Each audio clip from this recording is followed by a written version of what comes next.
The baby girl was born with a jaw so distorted she could not chew.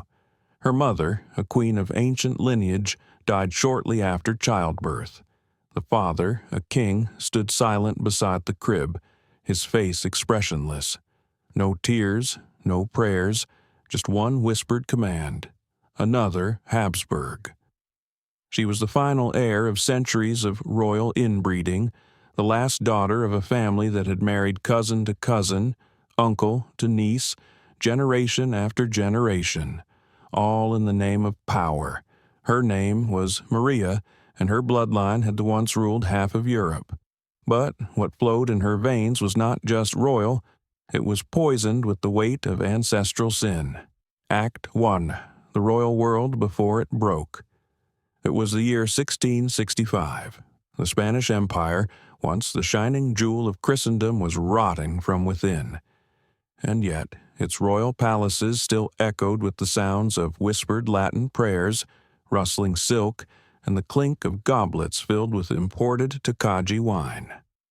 Madrid's court was lavish, filled with gold leaf and incense, but behind every brocade curtain lurked a secret, one passed from womb to cradle for generations. The House of Habsburg, rulers of Spain, Austria, and the Holy Roman Empire, had grown obsessed with purity. They believed that keeping royal blood untainted was a sacred duty, but purity had a cost. The Habsburgs had married close relatives for centuries, forging bloodlines so tightly bound that genetics had begun to rebel. The consequences had already begun to surface. King Philip IV of Spain had outlived all but one of his legitimate children. That child was Charles, a boy born weak, slow, and disfigured. Court physicians never spoke openly, but behind closed doors they referred to him as El Hechizado, the bewitched. And yet Charles was crowned king at just 4 years old. Spain had no other heir. The boy king would grow up surrounded by priests, midwives, and servants, all charged with protecting a child they silently feared would not live to adulthood. But he did, and when he came of age they ordered him to marry, not for love, not even for alliance, for heirs. Act 2. The secret, sin, or betrayal. Maria Anna of Neuburg was selected as Charles's bride. She was a niece of the Bavarian elector and herself descended from Habsburg blood. But most of all, she was fertile. The Neuburg family boasted no fewer than 23 children. The Spanish court believed her womb was salvation. But when Maria met Charles, her hands trembled. He was 33, but his body sagged like that of an old man. His jaw jutted so far forward he couldn't close his mouth. His tongue was oversized, his speech slurred. He had suffered seizures in childhood and was said to require assistance to walk after meals. His head constantly drooped, as if too heavy for his neck. And he was sterile. Maria wept on her wedding night. For 10 years she would share a bed with Charles. No child would ever come. Behind palace, doors, rumors spread like wildfire, that Charles had been hexed, that Maria was a barren witch, that the throne of Spain was cursed. But the truth was far more tragic. Charles was the product of 200 years of intermarriage. His family tree was not a tree. It was a noose. His parents were uncle and niece. Their parents were cousins. One of his great-great-grandmothers was also his aunt. The Habsburg jaw, now grotesquely pronounced, was merely the visible symbol of the deeper decay. Internal organs, immune systems, mental development, all crumbling under the weight of genetic collapse. Still the court clung to hope. Charles prayed. Maria took tinctures and herbs. Exorcists were called. One even claimed to extract 5 demons from the king's body.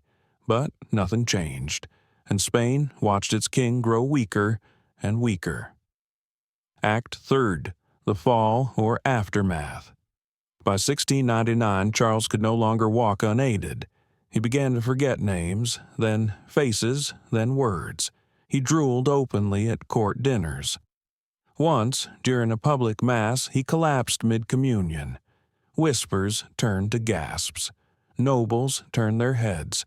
The Habsburg dynasty had reached its end. But now, another crisis loomed: succession. Charles had no heir. The Spanish Empire, stretching from Naples to Peru, had no clear successor. France, Austria, and England circled like vultures. War was imminent. The Spanish court begged Charles to name an heir before death. Maria urged him to name a Habsburg cousin, keeping the bloodline intact. But Charles, half mad, shocked everyone by naming the grandson of France's King Louis XIV, Philip of Anjou. It was betrayal. It meant the Bourbon family, France, would inherit the Spanish throne. It meant everything the Habsburgs had sacrificed, every cousin marriage, every birth defect endured in the name of unity, was for nothing. When Charles died in 1700, aged just 38, his autopsy stunned physicians. His body was described as shrunken, his heart the size of a peppercorn. His intestines were gangrenous, his brain filled with fluid. His body, said one courtier, was less a man, more a ruin.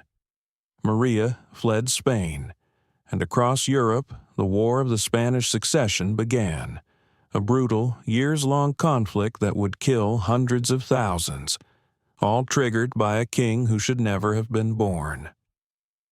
Act Warper, the unanswered question. Today, Charles II is remembered as the last of the Spanish Habsburgs, a man whose tragic body became the symbol of dynastic obsession. He ruled an empire, but never himself. He signed decrees, but could not read them. He wore a crown, but it crushed him. But the question still haunts historians. Was it fate? Was it science? Or was it simply the cold result of ambition? The final price of a royal house that believed bloodlines mattered more than life? The portraits remain: long jaws, pale eyes, thin lips twisted by centuries of forced union. Their legacy is carved into canvas, bone, and war. And Charles's empty cradle still whispers in history's shadow, asking, "How far would you go to keep a crown on your bloodline's head, if it meant losing your soul?"